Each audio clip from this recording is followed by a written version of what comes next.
Welcome to the latest Chicken Bites podcast with Francois Fauchier joining us in today's episode. We unpack how heavy tariffs are hurting the economy and what needs to happen to enable the growth South Africa desperately needs. Francois is an economist and research associate at the Center for African Markets and Management at Gibbs Business School.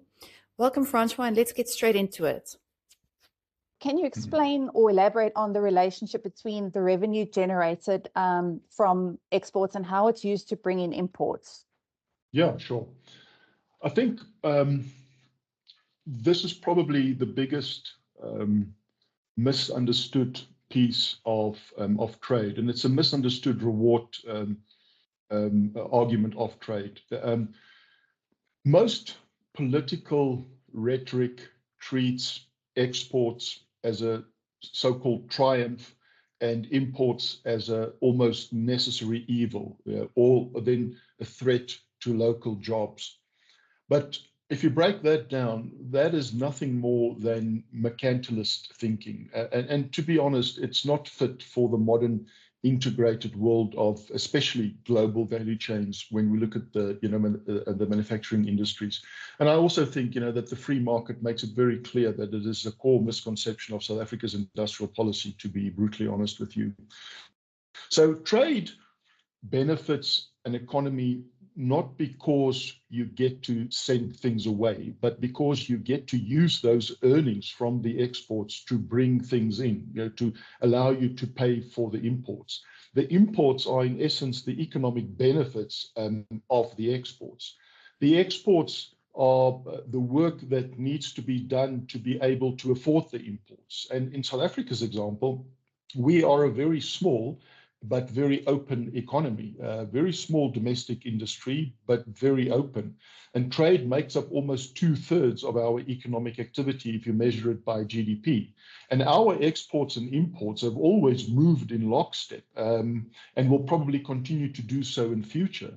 So I think if you break it down, when government decides to impose heavy import tariffs to block so-called cheap imports, for instance, imported steel, if you want to look at that industry, to protect a few local manufacturing jobs, it actually punishes a whole entire downstream economy. And local businesses are forced to then buy more expensive domestic inputs, which then stifles their growth. It certainly does hurt consumers, and ultimately it costs more jobs than what the tariffs would eventually have saved. So there certainly is a paradox there, but that's the way that we look at trade and how we understand it. So you've just mentioned how local businesses are forced to buy more expensive domestic inputs, which stifles their growth and hurts consumers ultimately.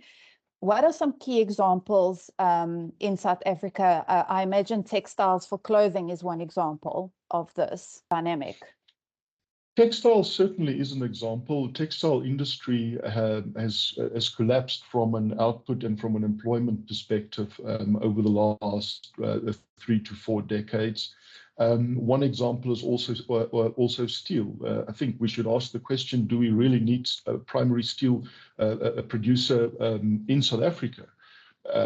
Because it's heavily protected. And the problem with protection is there's nothing wrong to protect an infant industry if you suspect the industry is going to grow to become a more substantial and more competitive industry over time. But if you create an environment where you protect ad infinitum, so the protection stays and there's no sunset clause to the protection, what happens is that you don't create an industry that becomes innovative over time because it's not required of them, because they have the protection in any case. Yes. So protection is all very well and good, but there needs to be an expiry date to the protection. I think the best way to do protection, and there's some examples in the literature globally, is to say this is the glide path of the protection. Let's say import tariffs is going to come down from 25% to 0% over the next 7 or 8 years, or whatever number you want to make up. And then industry can gear themselves up in order to be globally competitive when the protection has fully or is completely diminished. The problem in South Africa is that we've created an environment where it is really challenging for bricks and mortar companies to be globally competitive, especially if they want to focus on the export market. To do business in South Africa has become more expensive, has become trickier. There are more hurdles to jump over, and the hurdles are increasing. And you don't need to know much about trade or much about economics to understand this. What I usually tell the students when we do trade is that when you have a hurdle at the border in terms of cost or time, when you lower the hurdle, there are more things that can pass, that can cross the hurdle on the exit and also on the entry. The best example is if you remove the hurdle completely, like they've done in the EU. The minute we create greater hurdles or higher hurdles or hurdles that are more expensive or more time consuming to cross, the less we will have goods, services, and capital actually crossing those hurdles. So I think the focus really needs to be on creating an environment that is conducive for businesses to conduct their business in a seamless, cheap, and efficient manner. And many Asian countries have done that and have done that very successfully. And we can learn from them. But we're sort of stuck in the age-old tradition that it needs to be extremely costly because of competition issues to go from pit to port, for instance. It needs to be expensive and unreliable electricity. Fortunately, we've had some legislative changes there, and we've seen massive increases in private investment at the distributed level in order to solve that. Some changes are coming through to the pit to port competition issue in terms of Transnets and more triple Ps, more private participation. So these reforms are taking place. It's just that continents drift faster than economic reforms take place in South Africa. So we'd really like to see these things, take a step up in terms of pace. And of course, that will then be reflected in growth. It's almost impossible to think about a scenario where South Africa can grow faster, economically speaking, and not export more. Our domestic economy is too small to really enjoy domestic demand-led growth. Ours is a story of beyond the borders. We are about half a percent of global GDP. And so it's such a big market out there. But then we also need to reform ourselves in the sense that we should be producing more complex and a wider variety of goods and export that, and not only metals and minerals predominantly in raw form, if we really want to create an economy which is more industrialized, because we are deindustrializing at the moment, well, over the last 3 decades or so. You mentioned the protected industries like the steel industry, and another prime example of this is our local poultry industry. I'm not sure how afraid you are with the protections in place, but I think it's since 2020, there have been 2018 and 2020, there have been anti-dumping duties put in place, as well as most favored nation tariffs, which has drastically brought down the number of imports since, over the last decade. In fact, our imports have declined from around 24% of consumption to around 15% in 2024. Now, you mentioned that we have become a net importer of certain foundational calories like wheat, poultry, and certain grains. How, in your view, is SA becoming a net importer of poultry? I'm not that au fait with the detailed poultry numbers, but what I can say about our food basket, and there's a bit of a paradox in our food basket from a trade perspective. We are famous for our agricultural prowess, exporting billions of rands worth of citrus, of wine, and of high value crops, all over the world. But there is a creeping vulnerability beneath this agricultural success, at least on the export side. I think while we are a net exporter of food overall. We are quietly becoming a net importer of foundational calories like wheat, including poultry and certain grains. And this has implications. The growing reliance on imported food is increasing our country's vulnerability to foreign markets. And I think the clever observation here is that South Africa is exporting luxury crops to the wealthy world, but increasingly importing basic staples needed for our own population. And this makes local food security, I think, almost hypersensitive to the exchange rate and global supply chain shocks. And we seem to be experiencing these externalities or exogenous shocks on a more regular basis over the last decade or so. So it's certainly not plain sailing, given all the developments that are taking place around the world. So in the context of poultry, the narrative certainly does exist that poultry imports are a threat to our local industry.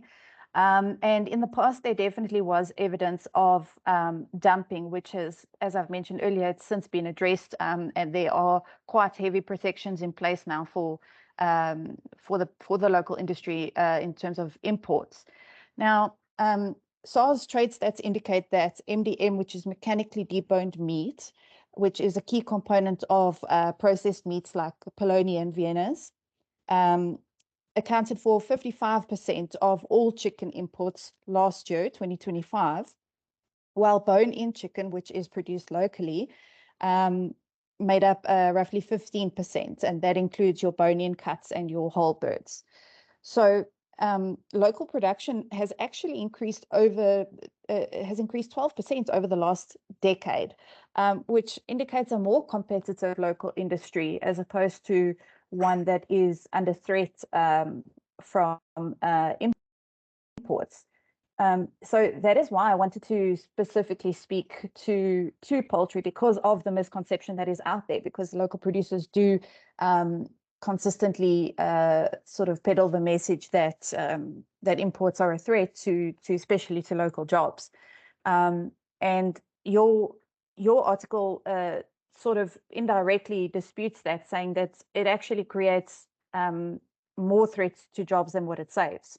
I don't think imports pose a threat to jobs. This can be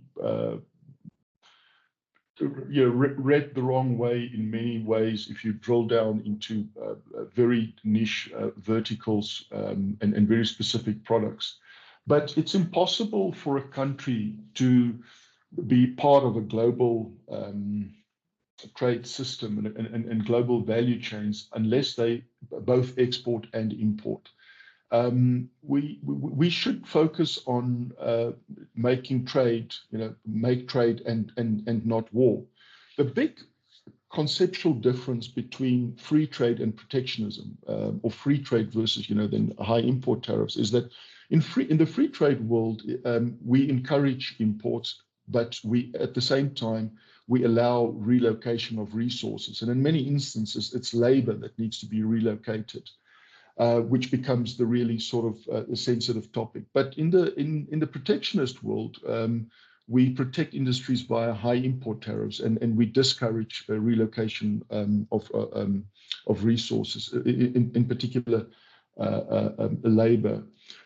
But what we don't say when we look at that sort of narrowly defined two sides of the same coin is that if we ponder a little bit about trade tariffs, especially what is happening now in the Middle East with regards to shocks, there's not a famous economist. There was an economist in the 19th century in the US, a guy called Henry George, and he had a famous quote on tariffs and protectionism, and it went something like this, if I recall: "In time of war, we blockade our enemies in order to prevent them from getting goods from us. In time of peace, we do to ourselves via tariffs what we do to our enemies in times of war." And I think that captures it brilliantly.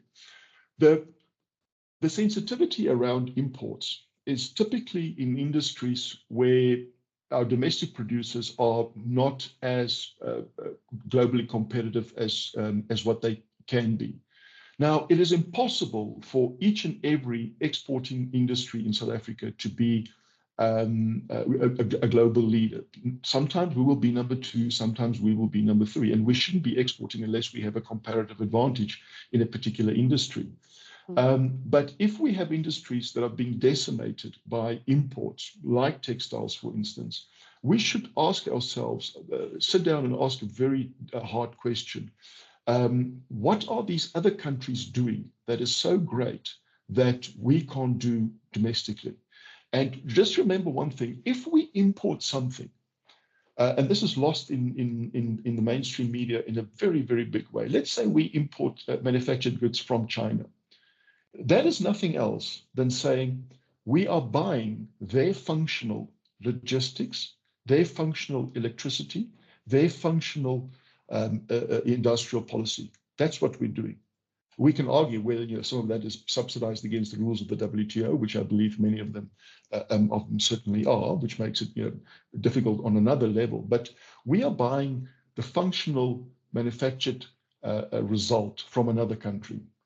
If we had produced the same environment, we would have been able to compete. Now, this is very difficult in agriculture, where scale is a very necessary characteristic to entertain if you want your unit cost to be as low and as competitive. So it's a little bit different for that. But we should never forget that that an import actually says we're buying someone else's a portion of someone else's functioning system, and they've created that environment. And what can we learn from them to make our own environment more competitive? And then we are into the territory that becomes very uncomfortable very quickly, because every business in South Africa is located in a municipality. Unfortunately, all of us have to be in some kind of municipality. Otherwise, we don't sort of exist in the country. Most of our municipalities are completely dysfunctional. So it's hard for a company to replace the services of what they should have been procuring from the municipality, and on top of that, be internationally competitive as well. So that would be my 2 cents worth along those lines. Absolutely, and what you've said is definitely applicable to many of our industries where, like you've said, they are not competitive. Although I will mention that it was recently reported that South Africa's poultry industry is the second most efficient in the world after Brazil, and the US was in number 2. But yeah, so I have to say that our local poultry is doing very well. And one area that the only area really that they can expand is to look beyond our borders and compete globally, instead of focusing on protecting local production. Well, if you take the size of South Africa, the size of the economy, and the size of the resources that we have available in terms of land, you compare us to Brazil and the US. For us to be more competitive in a product compared to the US says something. I mean, that's a massive kudos to them. Brazil is a phenomenally large place and a really well organized within the agricultural industry. But it's a give credit where credit is due for industries in South Africa that are internationally competitive. Well, one thing I want to mention, as sort of a closing remark, is when we look at the imports and industries that we protect in South Africa, and whether that protection eventually results in industries that become more competitive over time or they're not. We can learn from what Milton Friedman said in the 70s. He won the Nobel Prize in 76, if I'm not mistaken, for in economics. And he said, one of the great mistakes is to judge policies and programs by their intentions rather than their results. And I would argue this is very relevant, especially for South Africa's trade and industry, our industrial policy and our trade policies. If we are not seeing the results today from policies and programs that had great intentions 10 and 20 years ago, but have not delivered on that, maybe it's high time that we change those. I think that's what a matured democracy would certainly consider to do. We don't see a lot of that type of reasoning taking place when we evaluate policies and when we try to create a different operating environment, for our producers and especially for our exporters. I do have one last question for you in closing. You've indicated that South Africa's growth is directly affected by our import bill. Can you explain this dynamic and what needs to change to address the growth constraints? So we have what I refer to as a balance of payments ceiling almost on our domestic economy. So if you've ever wondered why the South African economy seems to hit a brick wall every time it starts to gain a little growth momentum, then allow me to point straight to the import bill. So we are, like many middle-income nations, trapped by a very powerful balance of payments constraint that effectively aborts the economic growth process before it is able to deliver sort of rising per capita incomes, i.e. the wealth effect that we should be chasing.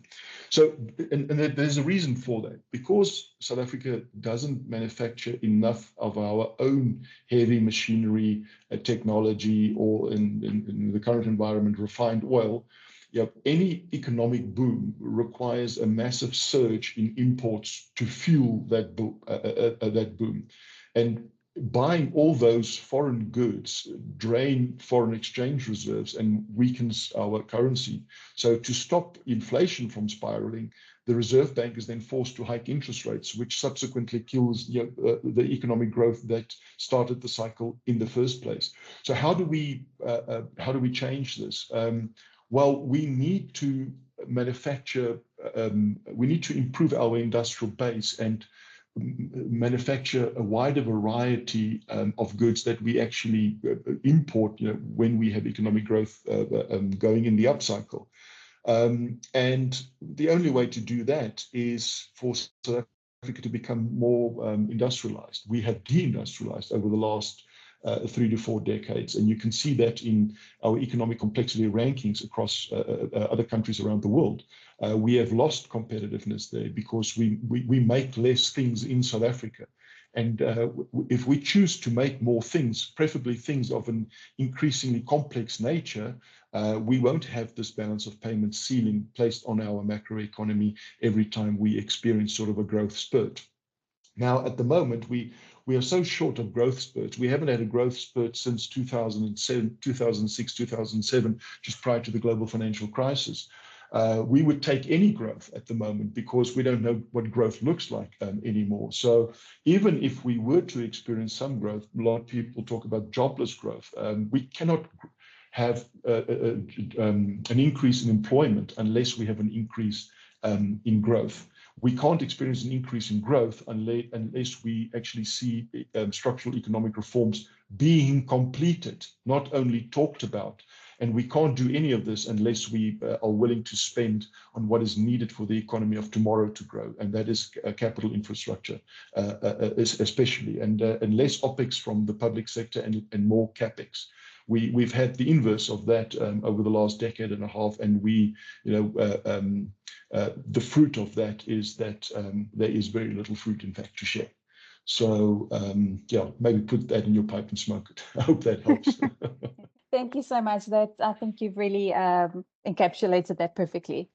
Francois, it's been an absolute pleasure speaking to you. Thank you for joining us on Chicken Facts. Excellent. Thank you, Jennifer. Good speaking to you, eh?